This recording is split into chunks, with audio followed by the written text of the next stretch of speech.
as covered in the first part of this documentary, money does not exist. It is a figment of our imaginations and is backed by nothing. When you borrow money from a bank, they don't take it from their vault and give it to you. Instead, you fill out an agreement, sign it, and they tap on their computers, and hey presto, the money is brought into existence. For a contract to be legal, it must have equal worth. The bank basically give you nothing and expect you, using your own human labor, which is the most valuable commodity on the planet, to work to pay it back. This alone renders the contract void. Debt, and the whole industry associated with it, is central to the control system that surrounds you. Possibly the only times that you feel intimidated in your life is for police encounters for non-criminal activities and when you owe money to a creditor, and then consequently the debt collectors or bailiffs they send after you. How, in 2015, do we still have scenes like this? Contracts and debt can never be remedied by force. We will show you that debt collectors and bailiffs have no powers, except in very extreme circumstances, and only as a last resort, meaning everything you're watching here is completely unlawful. Even when force is authorized, it is classified as reasonable force and cannot be used against a human. Owing money is not a crime, and you can never go to prison for not paying a debt. The whole of the debt industry runs on fear and ignorance. So now when debt collectors call, the first thing, well, not that they call me anymore, but if they did call me, I think now the first thing I would do is say, thank you very much for paying off my debt. That's really kind of you. And they say, what do you mean? I said, well, you bought my debt. You might have only paid 10p in the pound for it, but as far as I'm concerned, you've paid off my bank account. Thank you very much. I really appreciate it. So yeah, and the great thing is you can have a laugh with them, because you don't take it. What happened when they first started calling me, I used to get really nervous and my voice would start going all wavy. And my heart would start going, and I'd be on the phone to them because I felt really guilty, because I felt I'd done something terribly wrong, getting into debt, And then I realised that the whole system is designed to get us into debt, and designed to. The fact is, the debts can't be paid off, and every single politician that comes on the television and says, "Oh, we've got to make cuts, and we've got to do this," and they're trying to cut our little local hospital down here in Swanage. Well, the fact is that it doesn't matter how many cuts we make, we can never pay off the national debt, or we can't even keep up with the interest on it because it's growing exponentially. And so this is all part of this control mechanism to keep us poor, to keep not enough to go round, when in fact, if it wasn't for the money, we would have complete abundance. With debt collectors, people assume when a debt collector comes round that they have actual power to do something to you, anything to you. They don't. They have no power whatsoever. They only have the power that you give to them. They're kind of like third-party, strangers, interlopers. They're kind of interfering in your financial affairs. You didn't contract with them. You don't know who they are. They've just turned up on your doorstep, demanding money. Who are they? So what they do is they bully you or trick you into contracting with them. And if you contract with them, now you've got a contract with them, they can chase you for money and hound you for money. They'll have a legal right to come after you, but that they have nothing until you give them that. And one of the tricks they do is they might say, give us £1 a week or £1 a month. Yeah, just give us £1 a month. That sounds kind of reasonable. Especially if you really genuinely believe that you have a debt to pay. It sounds quite reasonable. But as soon as you start paying them £1 a month, you've just said that you owe them something. So you've contracted with them. So now that you have to pay them the amount, and that's what usually happens. They'll come after you for the full amount because now they have the authority that you've given them to chase that amount. I've got very little time for debt collectors. I think I've called them everything from the detritus of the human psyche to the scarred baton bearers of old that would wait around the corner waiting to pounce on the innocent and the unwary and those unable to defend themselves. Because the funny thing about debt collectors is, as soon as you show you know what they're talking about, they disappear. So they are actually only there to bully money from those who don't know how to take a stand or don't know what their rights are. Yeah, a very low opinion of debt collectors.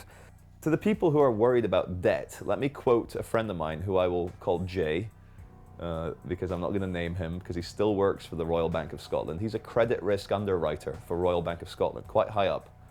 And on the trading floor and all the kind of stuff he does, they have a saying: the only person that owns a debt is the person who worries about it.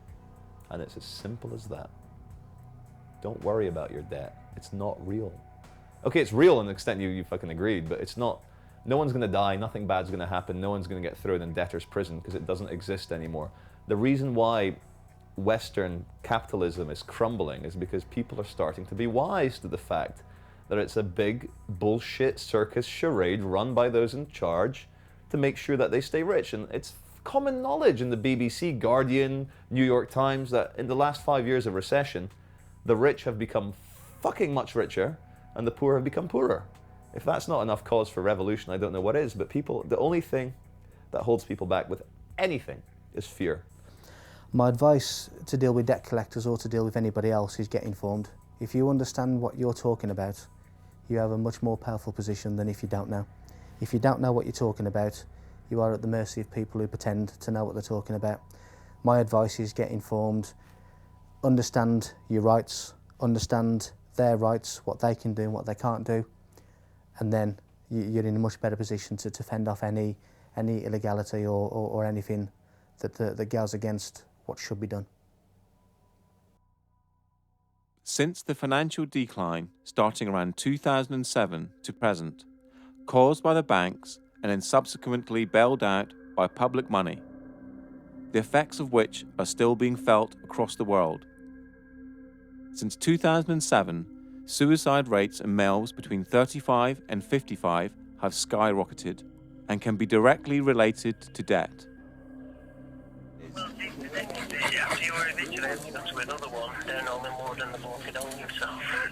Oh, right. So you had to go to another eviction in Hollywood and the bloke had hung himself? Oh my God. Oh no. Oh, it's not good, is it? Really? It's not Seriously? good. Our heart goes out to Bloody hell. everybody. Right, well, I'll just make this question. That's what they're doing to people. This is what's going on. Have you finished We with drive today? people to. Also, suicide rates in postgraduate students has risen drastically and can be directly attributed to debt. Before we continue, you must realize that no one has power over you. The system that surrounds you is just an illusion, created by the mind of man. Owing money or breaching a contract can never be remedied by force. And in this game of cat and mouse, knowledge is your most powerful weapon.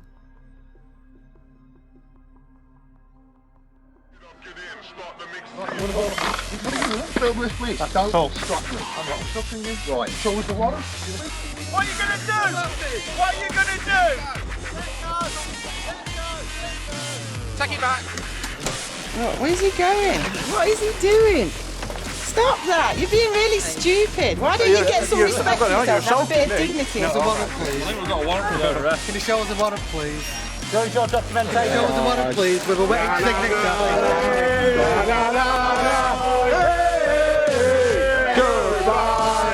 Okay, no, sorry, I'm just asking you as a human being to another human being, my dear. I just wonder what would motivate people to work for debt collection agencies. Because all you do is hassle poor people. So you've not got the original credit agreement with a wet ink on it, so you've got no proof of claim. Have you got the deed of assignment made? Well, the reason is, all the other debt companies before you tried to get some money out of me and didn't manage it. I'm just wondering what makes you think that I'm going to pay you anything. So what the council's done is handed it on to a different set of private bailiff called Marston, High Court Enforcement Officers and Certified Bailiffs. Right, I'll just tell you something now, right? Council tax, yeah?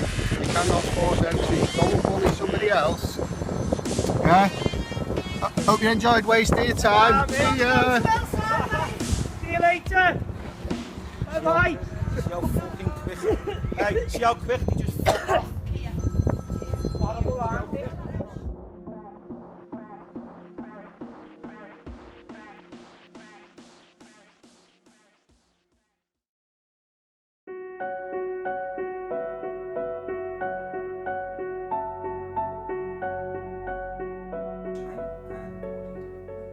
My name is John Whitterick, and I have a website called getoutofdebtfree.org. And basically what we do, we help people realise that the whole banking system is basically fraudulent, and we offer them the tools to actually challenge a banking system and basically get themselves out of this fictitious debt. The services we offer are, we offer template letters. We also offer start off with, if you're working with debt collectors, if you're dealing with debt collectors, we've actually got a very simple way of dealing with them, which is basically a addressee not recognised, return to sender, because it will always have your name either in uppercase letters, or it'll have a title called Mr. or Mrs. And you can say, well, hang on, that's not me, I'm not the title. I don't spell my name in uppercase letters, so the addressee is not recognised. So that's one way. The other way we deal with the banking system or debt collectors is basically say, well, where did the money come from, and have I got a valid contract with you? And if I haven't, and if you can't prove that I have, then we are agreed to the following terms. And we send out a series of letters about 10 days apart. So, but it's, it tends to prove to be very successful. What it was, I used the method myself quite a few years ago and was astounded how easily that actually these companies just gave up. And so all I did, I got a website together and actually shared this information. GetOutOfDebtFree.org is a site that has been set up to help people dealing with the agony of debt. And the template letters just need you to adjust a few details and they're ready to go. Get Out of Debt Free has already helped thousands of people to get out of debt, and the combined amount of money saved so far is over £12 million. And that's just from the people who have reported their success to the site. The forum is a large part of the site and is broken down into different sections such as bailiffs, debt collectors, credit card companies, etc. It is full of people who will fall over themselves to help you, and with a wealth of knowledge and experience that will make sure you are not alone. So the important thing is that you have to keep hitting the ball back in the net. What you're doing, whatever they send you, you have to reply to it and send it back. Now, after you've sent them the 3 letters, also what's included in the letters are a fee schedule. And the fee schedule says, well, look, every time you send me a letter, if we can't agree, if you can't prove that I owe you anything, then we're going to agree to the following terms. And, you don't call me anymore. And if you do, it's going to cost you this much. And every time I have to write a letter to you, it's going to cost you this much. So what you do, you send them the fee schedule. And of course, if they do send you anything or contact you, you then start totting it up. And after a while, what you do, you send them an invoice. And if they don't pay the invoice, you can then get onto the small claims court online and actually start, pursuing them for the money. So, what you've got to think is the only power they have over us is fear.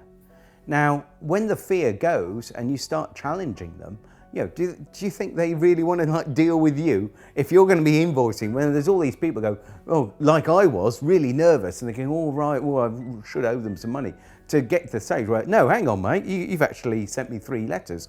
I actually charge £500 a letter now, that's 1,500 quid, plus the 2 phone calls at £100, so that, we're up to about 1,800 quid. So, basically, when are you going to pay? How are you going to pay? Debt collectors really, the common term that's used for them is a third-party intervener, which is you have an arrangement, or you had an arrangement with an organisation. Because that organisation have contracted with a third party, which is the debt collector, there's some implication that you have to deal with them. You don't. Nobody has any, you have no obligation to deal with them whatsoever, and they know it really. It doesn't matter how well they've been empowered by their company, you have no need to deal with them whatsoever. And as long as you're firm and clear about that from outset, then your relationship should go a little bit smoother. The other thing I would say is, first of all, in any interaction with any debt collector, at your first communication, let them know that you don't want to have anything to do with them for whatever motives or morals or ethics you feel.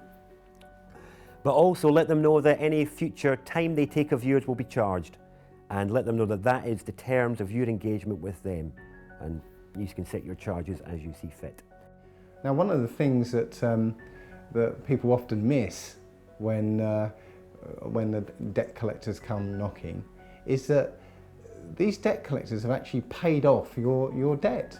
They've bought your debt, often for pennies on the pound. So if you apparently owe £1,000, yeah, they've probably paid a tenner for it. But the point is, they've paid off your debt. So thank you very much. Did I actually go into contract with you to say that I'd pay you back for that?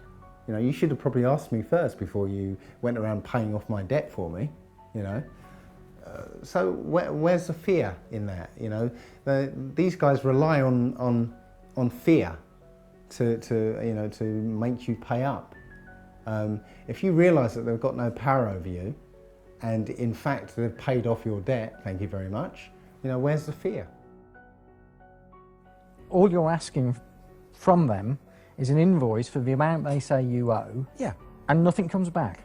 Well, they can't supply what we're asking for. They can't supply, and we know they can't supply that. But we asked for a contract. We also use contract law because that goes back years, and it's how we would deal with each other. But we say, can you give us a copy of the contract signed by both parties? And sometimes on loans you'll get a little squiggle, but no name against it. But the thing is, because they are a fictitious entity and we are a living, breathing soul, we cannot contract under contract law with a fictitious entity. So it's got to be equal to equal, really. It has. Yeah. That's what contract. That's what contract law says. Yeah.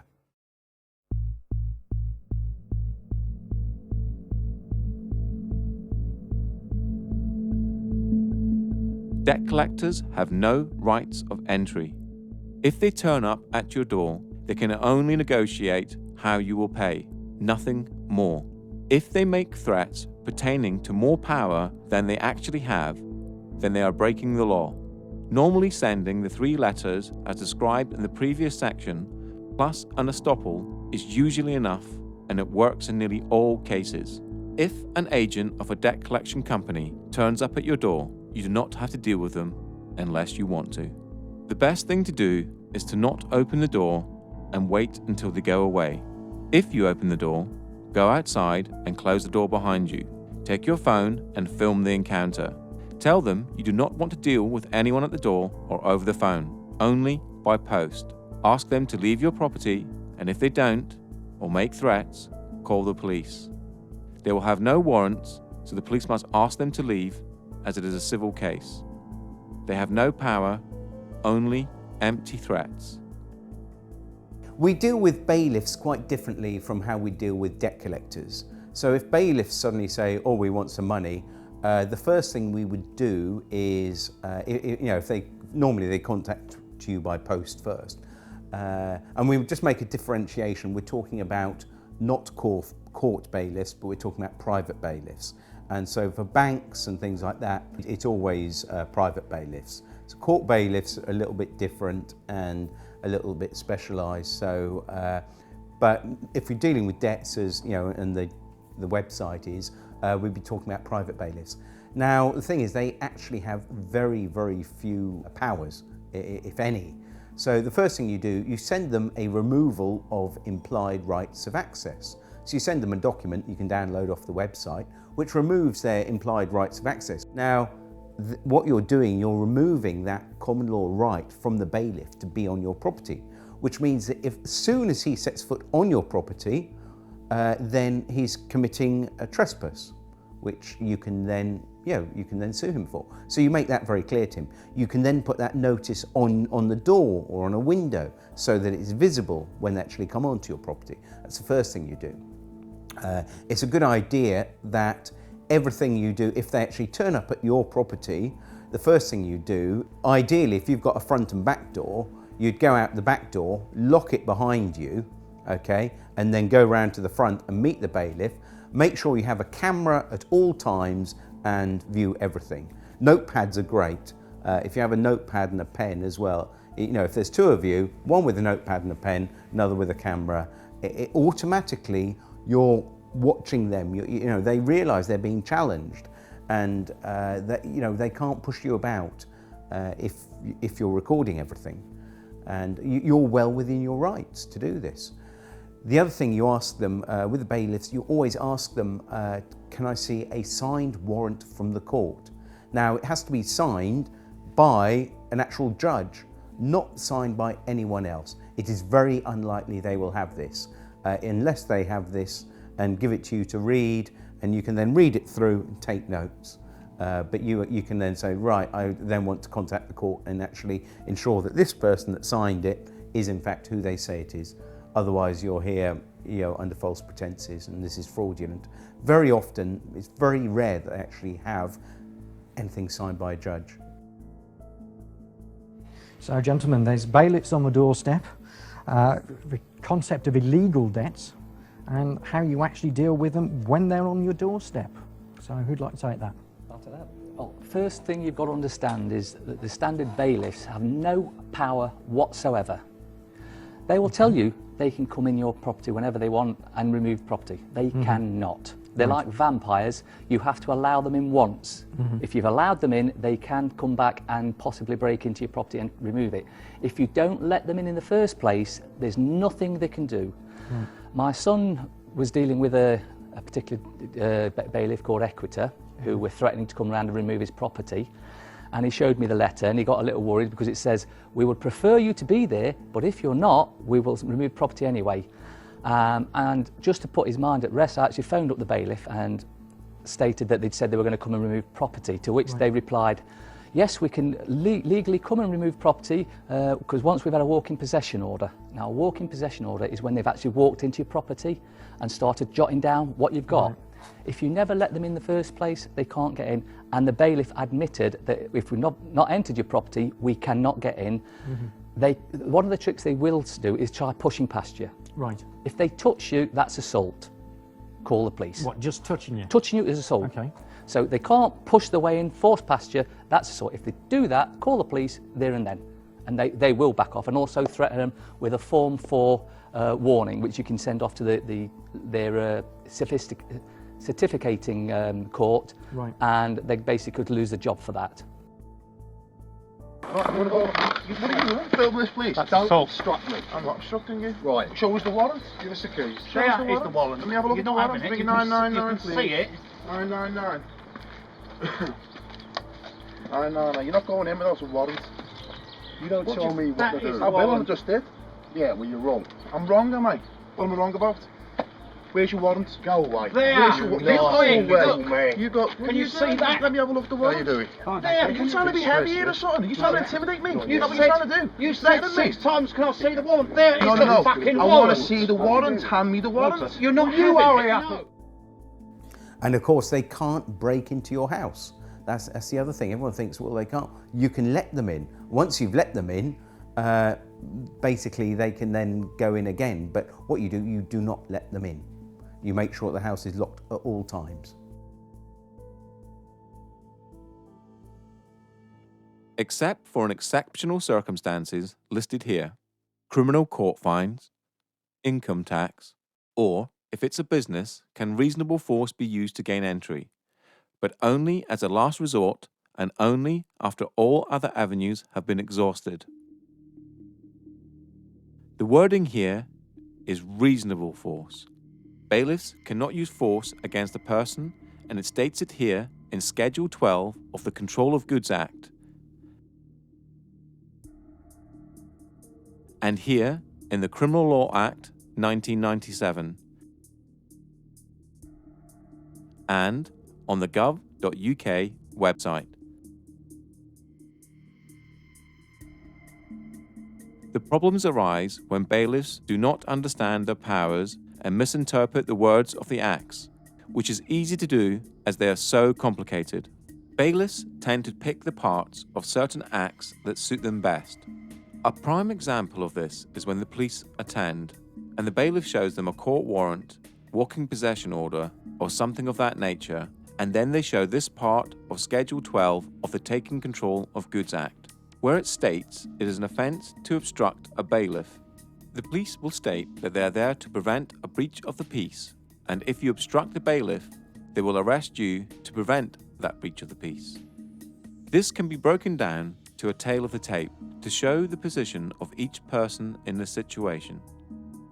You, a living, breathing human being. Human rights are absolute. Only unto the law. You are man or woman, the highest authority. You are trying to protect your property.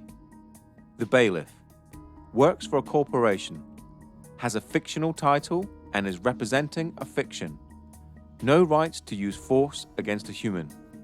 Has some sort of court order. The police officer is a public servant. You are the public and the bailiff is not. They are there to prevent a breach of the peace. Many encounters have ended with the police siding with the bailiffs, and acts of violence or arrests being made on the debtor, all because of a major misunderstanding on behalf of the police. Here's why. We have shown that force cannot be used to collect a debt except in exceptional circumstances. A bailiff cannot use force on a person.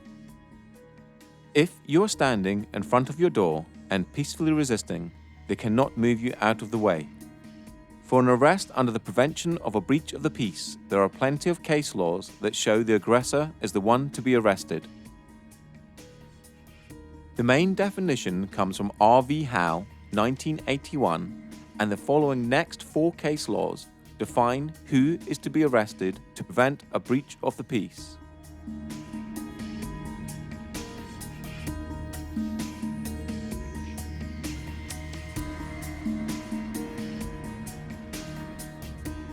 You cannot be obstructing a bailiff from his duties, as using force on a human is not his duty. It seems trivial, but the law allows you to peacefully resist the possession of your home or property.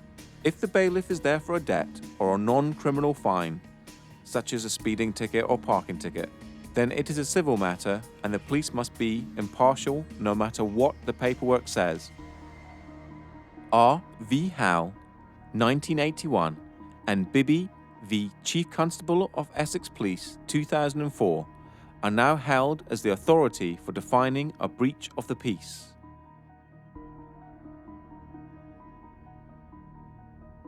The main one to remember is the threat must come from the person to be arrested. That means if a bailiff tries to touch you or move you out of the way, they are the one to be arrested.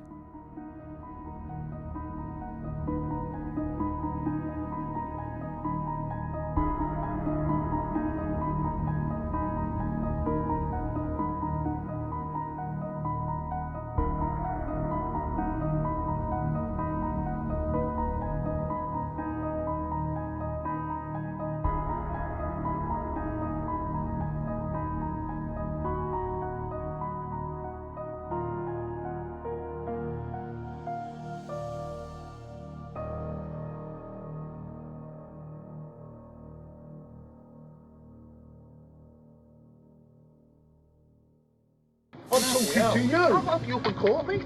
Oh, please do. Oh, I will do. What's your name? Higgs. Higgs. H-I-G-G-S. First name, Paul.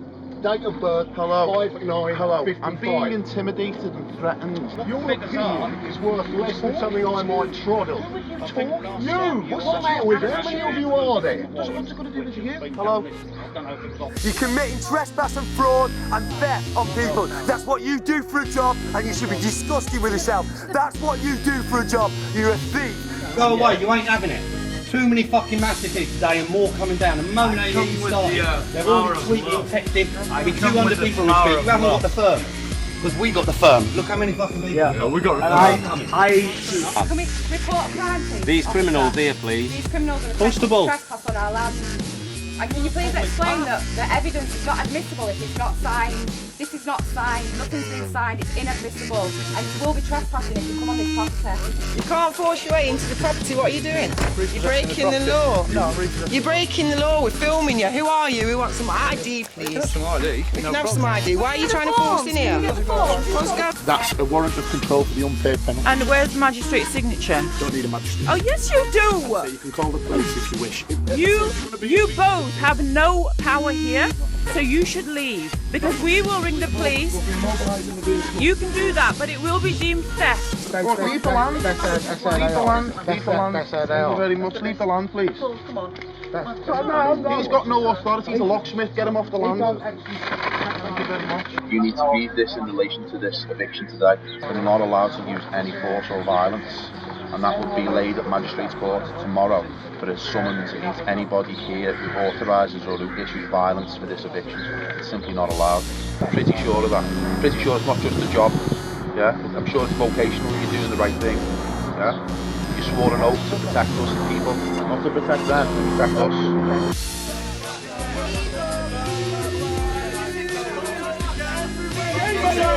This is gonna happen wherever you guys go from now on.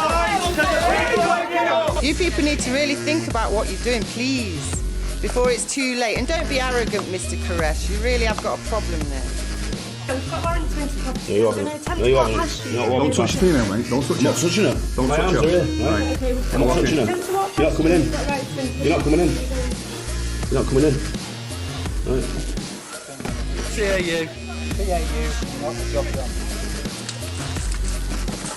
Good night.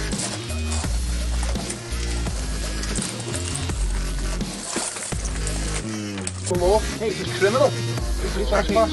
Called bailiff is refusing to request a leave. By a sergeant. So I agreed to leave. Thank you very much, constables. Absolutely, you're going to be heroes online. Absolute heroes. Well done. Absolutely amazing work. You've just made history in this country. You've just made history in this country.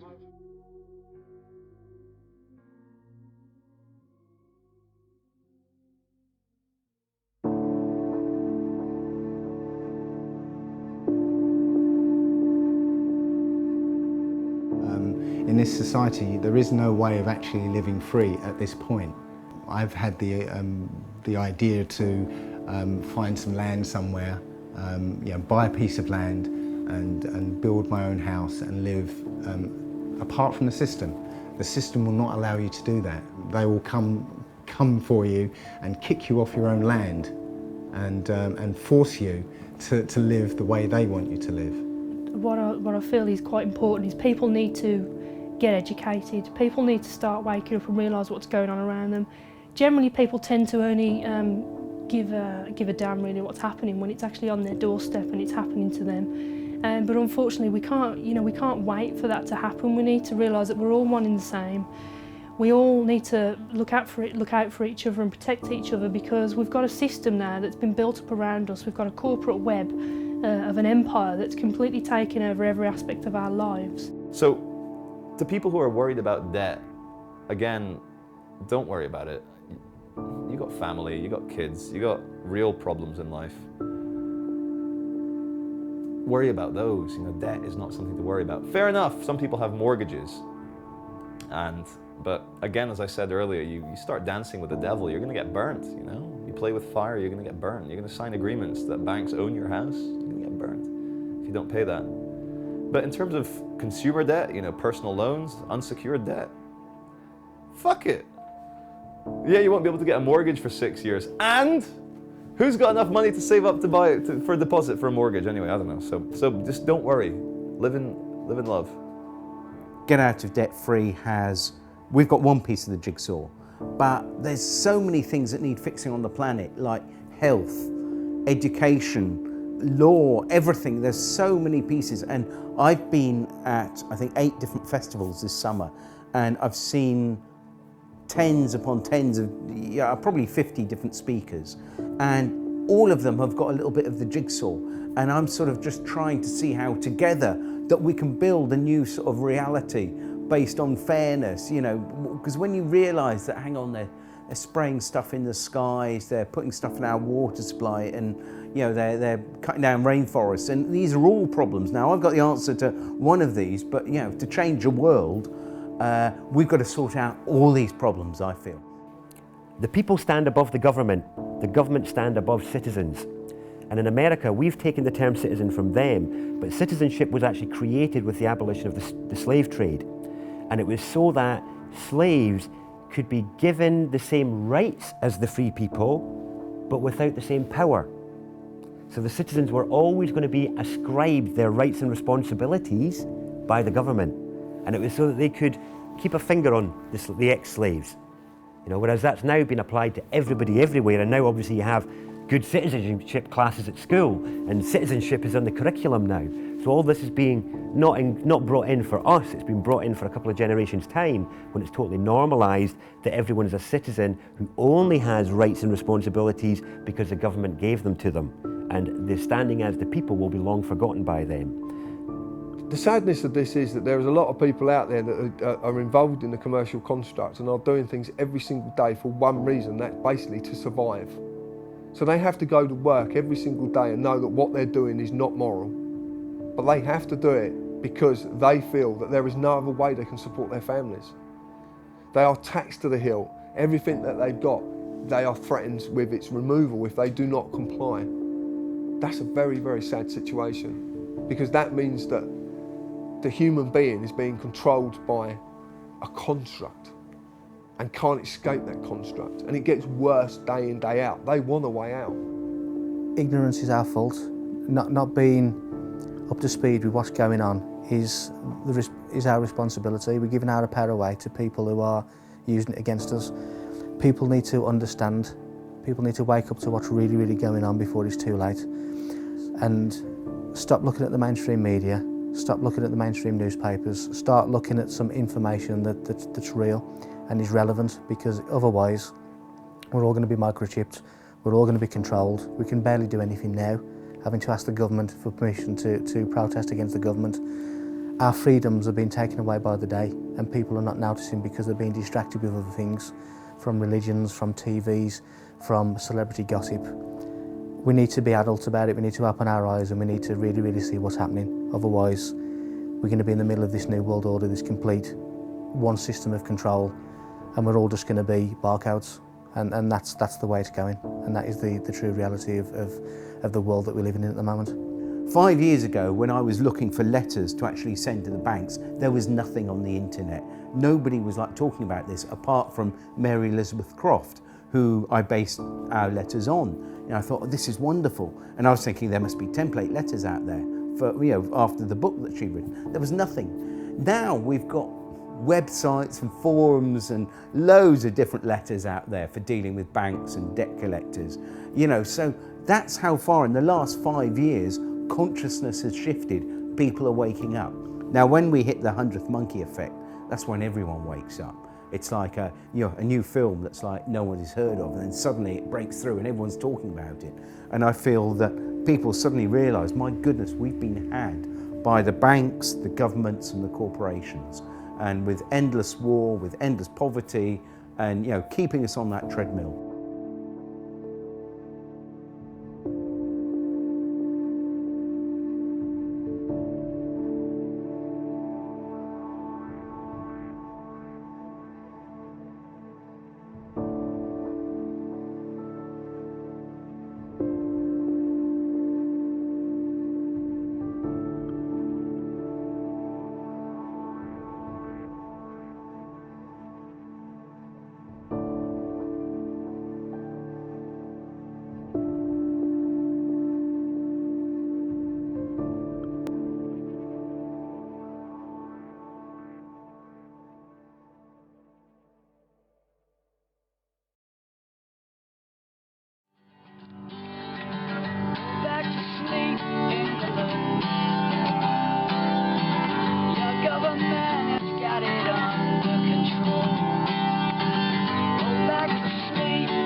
you.